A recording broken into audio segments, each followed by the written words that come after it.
Bonjour à toutes et à tous et bienvenue dans ce 17e numéro de Calcio Espresso, le podcast sur le football italien, torréfié en français de l'autre côté des Alpes. Je suis Valentina Clemente depuis la belle Ombrie orange, parce que vous savez bien qu'ici en Italie, on est divisé en zones de couleurs à cause du Covid, comme un grand feu rouge, accompagné par mon confrère Cédric Canal, en zone rouge, lui, avec sa bien-aimée Lombardie. Bonjour Cédric. Bonjour Valentina, bonjour à tous. Comme la période est justement un petit peu compliquée, pour aller un petit peu loin des masques, des couvre-feux, des couleurs, on va prendre la machine à remonter le temps cette semaine. Attachez-vous aux ceintures, on vous amène dans les années 90, lorsque la Serie A dominait le football européen. Pour rappel, de 90 à 2000 par exemple, le football italien, c'est 3 Ligues des Champions, 7 Coupes de l'UEFA, 3 Coupes des vainqueurs de coupe, ainsi que de nombreuses places de finalistes. Une domination partagée principalement avec l'Espagne, qui s'était tirée au début des années 2000. Eh bien, un livre anglais qui est sur le thème a attiré ton attention, Valentina, et après l'avoir lu, tu nous présentes aujourd'hui son auteur, Jonathan Grade, qui est avec nous. Bonjour Jonathan. Bonjour, ça va? Ça va, et toi? Ça va très bien, je suis à Londres, il pleut comme toujours. C'est la même chose chaque jour de l'année et je suis prêt pour répondre aux questions que vous avez sur le sujet du calcio dans les années 90. C'est un plaisir pour moi pour parler et je vous attends. Bienvenue chez Calcio Espresso. Donc, tu es journaliste et tu as écrit Golazzo, The Football Italia Years. Peux nous présenter un peu ton livre? Mon livre, c'est une expérience pour moi de mon premier travail à Londres sur les émissions. On a fait 2 émissions chaque semaine, une émission des matchs en direct d'Italie et une autre émission qui s'appelle Gazette Football Italia. Cette émission était un grand mix de highlights du football italien et aussi des interviews avec tous les stars de la Ligue. Et aussi, on a pris beaucoup de temps pour suivre les résultats et highlights des Coupes d'Europe et de la Coupe d'Italie. Et aussi, avant, nous avions un présentateur qui a fait une petite revue de la presse italienne de la semaine passée. C'était une image pour les Anglais qui se rappelle tout le temps. C'était un homme avec tous les 3 journaux de sport, la Gazzetta Corriere dello Sport et Tutto Sport. Et la table avec lui était un grand glace italienne. Beaucoup de coupes. Et c'était l'image de chaque semaine qu'il a sur la télé. On les souvient aux auditeurs, on parle du début des années 90, donc à une époque où les matchs, ils n'étaient pas forcément diffusés à la télé. En tout cas, en Italie, c'était les débuts. Et en Angleterre, c'était aussi un peu les débuts de la Serie A. Oui, c'était une époque pour nous vraiment spéciale parce qu'on a fait beaucoup de matchs pendant les mois de l'année et les matchs étaient excellents. Les premiers 7 matchs, on a vu, je pense, 31 buts. L'image de la Ligue en Angleterre, c'était que c'est un peu ennuyeux, c'est pas excitant, c'est pas vraiment vite que le foot anglais. Mais le premier, c'est un match, beaucoup de buts, et pour les Anglais, voir ici le foot italien, c'était incroyable. Les gens sont excités et beaucoup de passion sur le terrain dans les stades et tous les stars étaient en Italie et fait les émissions sur le calcio d'un ton iconique, tous les stars des équipes et c'était formidable. Ta rencontre avec les foot italiens était un vrai hasard. Tout jeune, avec la France dans ton horizon, tu t'es retrouvé à faire un stage d'été dans une chaîne anglaise, Channel 4, qui commençait justement, comme on vient de dire, de diffuser les foot italiennes. Tu peux nous raconter comment c'était ton début dans le journalisme? Oui, bien sûr. C'était un temps très agréable et plein de mémoire et mon introduction au monde de télé. Je suis venu de quitter l'école, 18 ans. Je ne savais pas qu'est-ce que je voulais faire pour métier. Il y avait un mois avant mon départ à l'université de Grenoble. Je n'ai jamais travaillé dans les médias et j'ai appris beaucoup. J'ai commencé à la photocopieuse où j'ai passé un jour entier au début pour faire des copies de toutes les logs des matchs de la saison précédente. Mais après ça, j'ai appris des grands clubs et joueurs et ne pouvais pas croire que AC Milan, les champions, n'avaient pas été battus. La Ligue avait tous les stars du monde du football. Les champions étaient menés trio hollandais, Gullit, Van Basten et Rijkaard. La Juventus avait le garçon d'or italien, Roberto Baggio. Toto Schillaci jouait pour l'Inter. Dennis Bergkamp est presque arrivé. Et même les autres clubs avaient superstars. Roberto Mancini à Sampdoria, Beppe Signori à Lazio, Gabriel Batistuta à Fiorentina. La liste était formidable. Et en 1992, c'est ce qui a amené Channel 4 à miser sur le foot anglais, c'est l'arrivée de Paul Gascoigne à la Lazio. Ça a été quelque chose de très important. Comment était la couverture du foot italien du coup en Angleterre à partir de ce moment? Est-ce que tu peux un petit peu nous raconter bien tes sensations lorsque tu as découvert la Serie A en Italie? Paul était la raison principale que Channel 4 a décidé de commencer ce nouvel ère. Précédemment, au Royaume-Uni, on n'a pas vu le foot des pays étrangers sur la télévision anglaise. Et au moins, en 1992, quelque chose de spécial a commencé. Paul n'était pas disponible pour sélection les premiers mois, mais même sans lui, tout a commencé de façon explosive. Le premier match entre Sampdoria et Lazio a fini 3-2 et le boost dans les premières semaines ne s'arrête pas. Nous avons attiré un nouveau public. Les téléspectatrices précédemment pensaient que le foot italien était terne et défensif, mais avec tous les stars du monde, ils ont réalisé très vite que c'était une idée fausse. Les gens ont choisi une équipe et notre émission de highlights les samedis matins, Gazette Football Italia, était très très populaire à l'époque et même aujourd'hui. Nous avons réussi à avoir accès à tous les stars de la Ligue. C'était une époque très différente qu'aujourd'hui. Aussi pour moi, personnellement, c'était un temps inoubliable. Dans mon premier métier de travailler sur une mission comme ça, c'était un rêve. Quel est le joueur qui t'a plus marqué au cours de tes années suivant l'Italie? Si c'est Gascoigne, un autre, Del Piero qui est en couverture de ton livre? Évidemment, Gaza était le joueur que le public a attiré le plus en Angleterre, mais l'autre Anglais en Italie, David Platt, a été un plus grand succès avec Sampdoria. Il a gagné la Coupe d'Italie en 1994 avec une équipe célèbre, Mancini, Pagliuca, Lombardo, Gullit. C'était une équipe pleine de stars. Mais en les années plus tard, les meilleurs stars du monde ont continué à arriver. Le premier, Ronaldo, Yuri Djokovic, Zinedine Zidane, Pavel Nedved, par exemple. Mais pour moi, mon joueur favori était l'homme en couverture de mon livre, Alessandro Del Piero. Justement. C'est une raison que je fais ça à la couverture. Il est devenu majeur avec l'équipe fantastique de Marcello Lippi.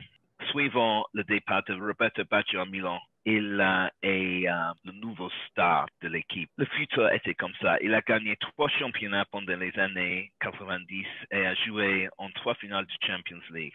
Il est devenu le star du club, le capitaine marquant régulièrement et marquant des buts inoubliables, comme la volée contre la Fiorentina en 1995, par exemple. Il était le symbole de la Juve en cette époque. Et quand il a été blessé avec une rupture des ligaments du genou en 1988, l'équipe s'est effondrée. Elle était si importante pour eux.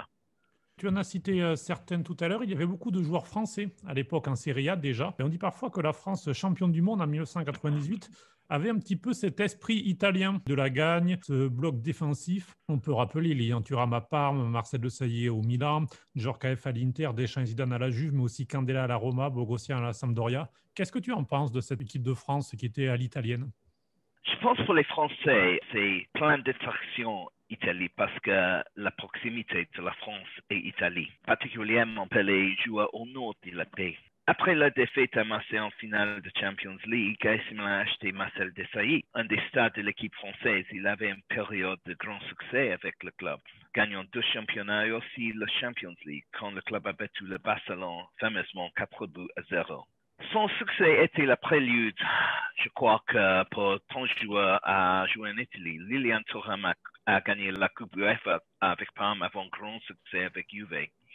Il a joué les autres gagnants de la Coupe du Monde, capitaine Didier Deschamps et Zinedine Zidane. Je pense que Zinedine était pour seulement 3 millions de livres sterling. C'est pas incroyable maintenant.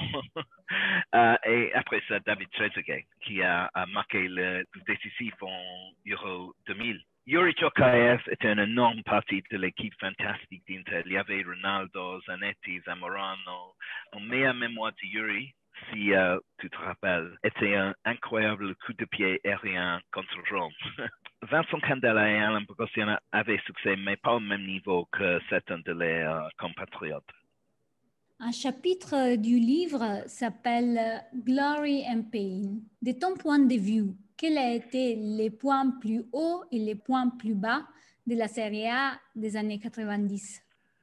La saison, pour moi, 1997 était pour moi le meilleur pendant la décennie pour nous. Les clubs étaient très forts en Europe et nous avions un inoubliable championnat entre Juventus et Inter pour le Scudetto. On avait d'un côté Del Piero, Zidane, Inzaghi et à l'autre Ronaldo, Djokovic, Simeone et Moriero. C'est une saison encore parlée. En particulier, le choc entre les deux quand Ronaldo était essuyé par Giuliano et 15 secondes plus tard, Juventus a reçu une pénalité très généreuse. Les retombées étaient énormes. Ça inclut des combats au Parlement.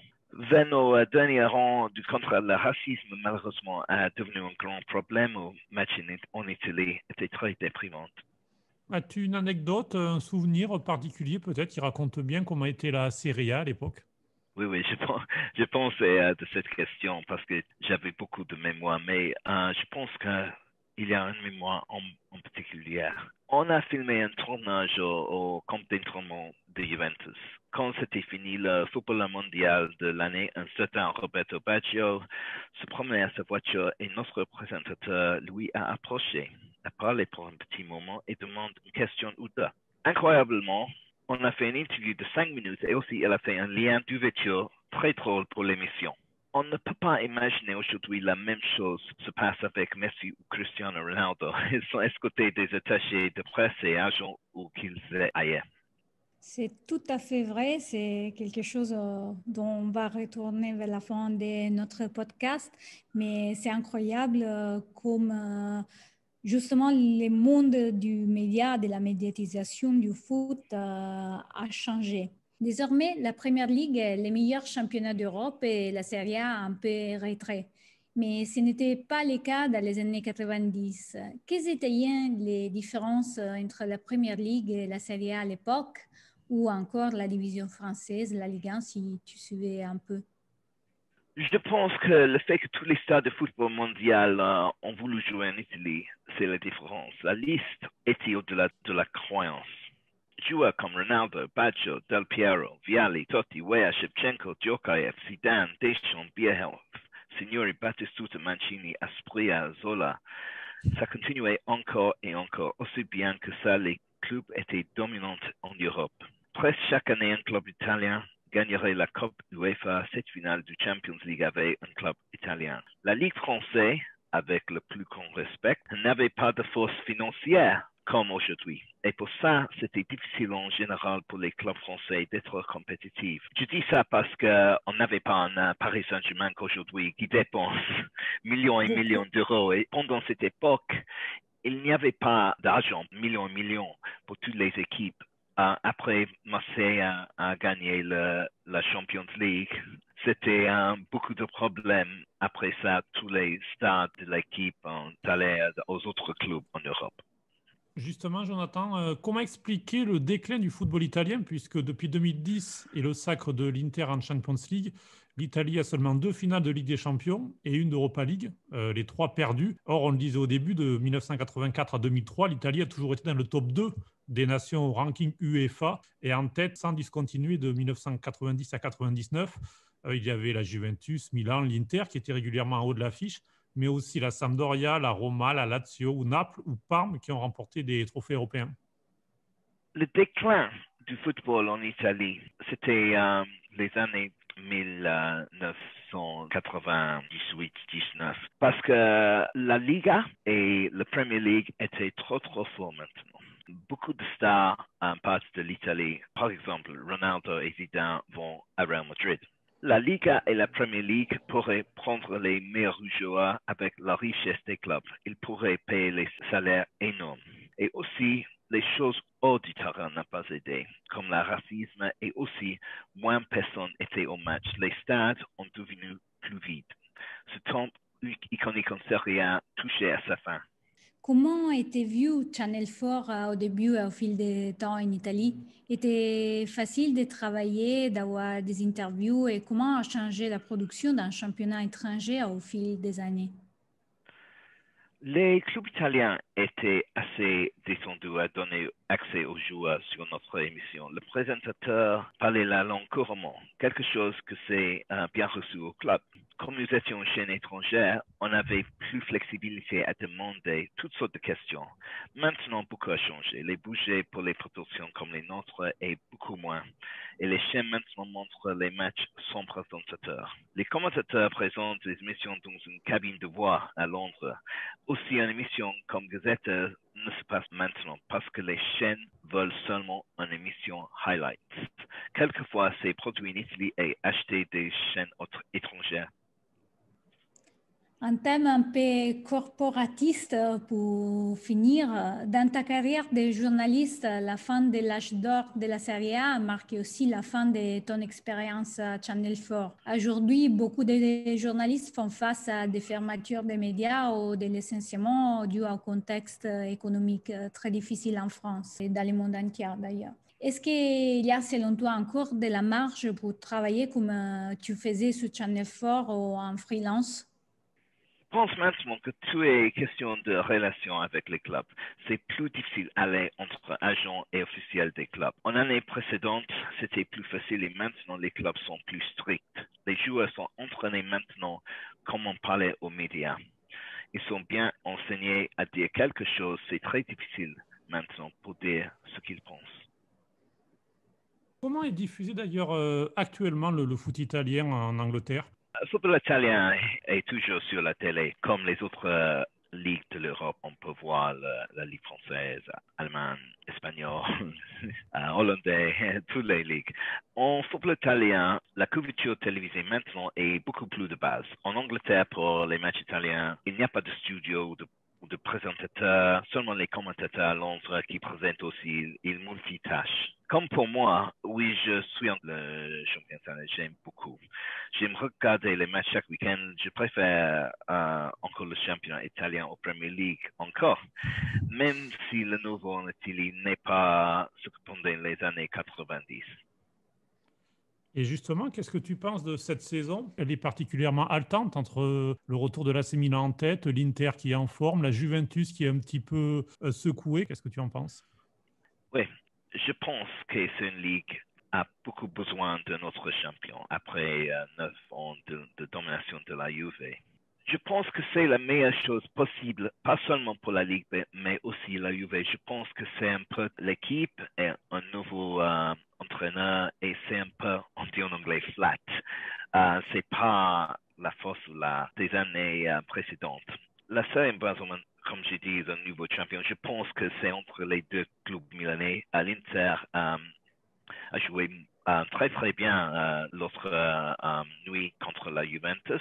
Et il pourrait être la meilleure chose d'avoir un autre champion, peut-être pour la Juventus. Je suis certain que si nous avons un nouveau champion cette saison, ils reviendront plus affirmés que jamais.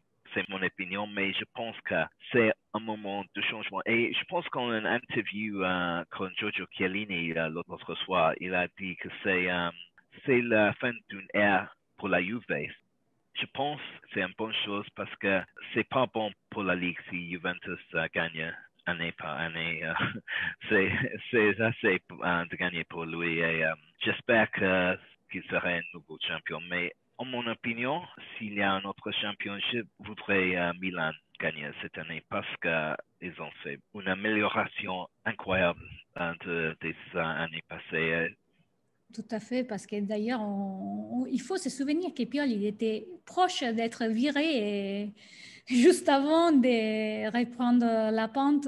Et donc, c'est vrai que Milan, il a fait un progrès énorme, mais il ne faut pas le dire à Cédric, qui est supporter de l'Inter. Donc, il serait déçu de voir ses cousins gagner, non, Cédric? Non, mais il faut reconnaître le grand mérite de Stefano Pioli, effectivement, ancien entraîneur de l'Inter, hein, faut-il le rappeler, notamment aussi de la Fiorentina et d'autres clubs, qui a su construire l'équipe autour de Zlatan, mais pas seulement, puisqu'on le voit quand même lorsque Zlatan Ibrahimovic n'est pas là, il y a l'AC Milan gagne. Et, non, c'est vraiment une très belle première partie de saison de leur part. Et on voit en plus qu'ils se renforcent lors de ce mercato d'hiver. Donc, ils sont des candidats sérieux au titre.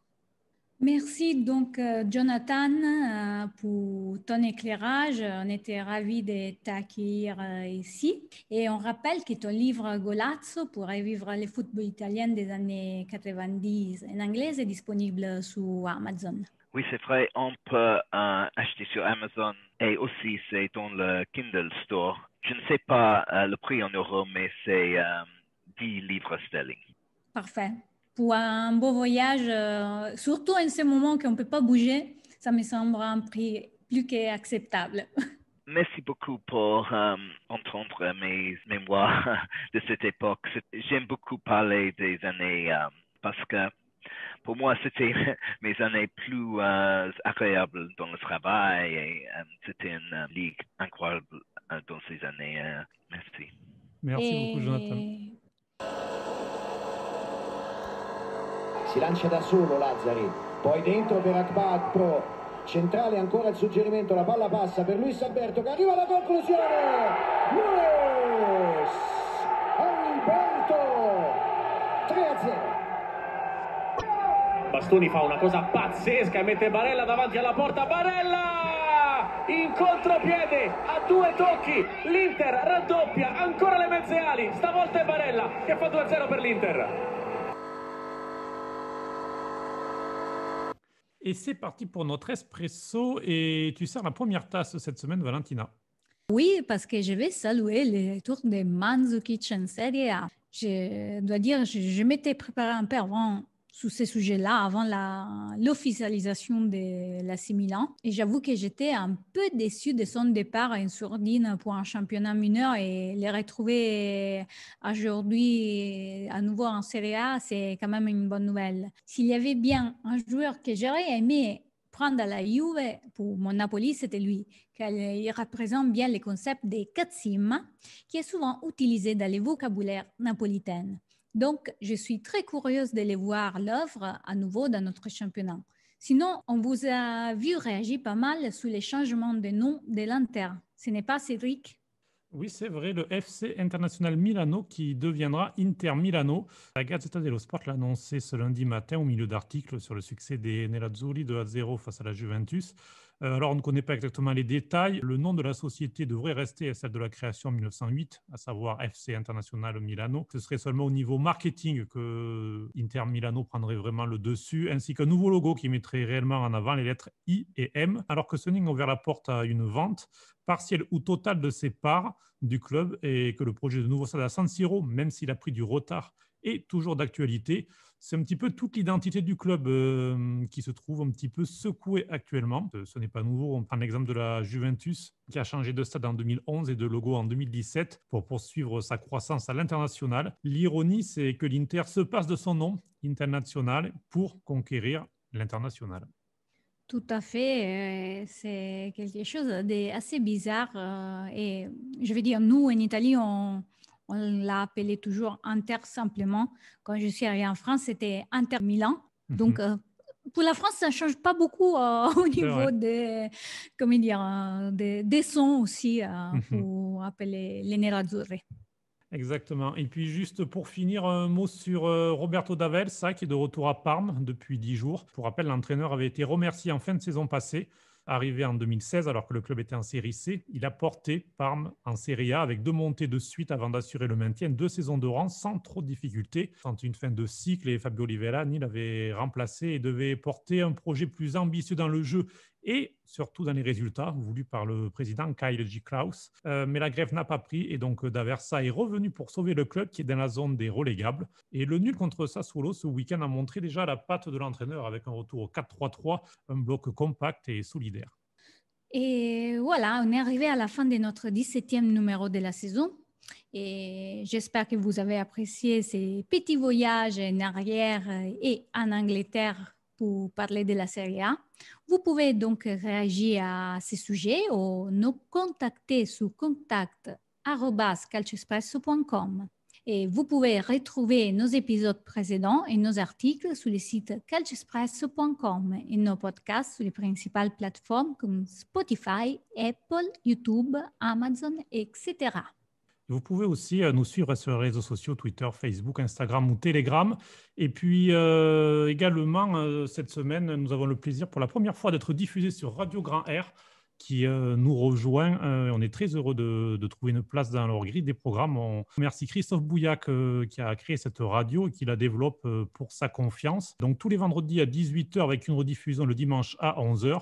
Et puis on continue bien sûr également à être aux mêmes horaires sur Radio Italiana Vera. On est parti désormais à la conquête de la France parce que depuis Paris, on est descendu à Bordeaux et on ne compte pas s'arrêter. Voilà. Je profite juste pour adresser en notre nom un soutien amical à nos confrères de l'équipe qui sont en grève depuis 12 jours lors de l'enregistrement de notre podcast ce mercredi. En grève pour défendre une idée du journalisme et de l'équipe, un quotidien au passé glorieux et qui mérite un futur de qualité. Donc on leur fait un petit coucou. Tout à fait. J'ai plein d'amis qui travaillent à l'équipe et toi aussi d'ailleurs, des confrères qui ils ont fait toujours un grand boulot et c'est vraiment dommage parce qu'en plus, si on voit que l'équipe n'est arrivée là, on imagine ce qu'il peut arriver aussi dans des autres dimensions. On a vu la mauvaise passe de Téléfoot il y a peu. Maintenant, l'équipe il est dans cette situation. Et donc, on a besoin de la presse. Et il faut une presse libre pour vraiment pouvoir avoir de l'information, que ce n'est pas de la communication pure. Les soutiens, que ce soit des sportifs ou du monde aussi politique, de la culture, les lecteurs, on voit la place qu'a l'équipe dans le patrimoine français. On se retrouve bientôt, on espère avec des bonnes notes, surtout pour l'équipe. Et nous, on se prépare pour un nouveau numéro et un nouveau voyage. Pour l'instant, je te dis au revoir et à la prochaine. À très bientôt, Valentina. Ciao, ciao.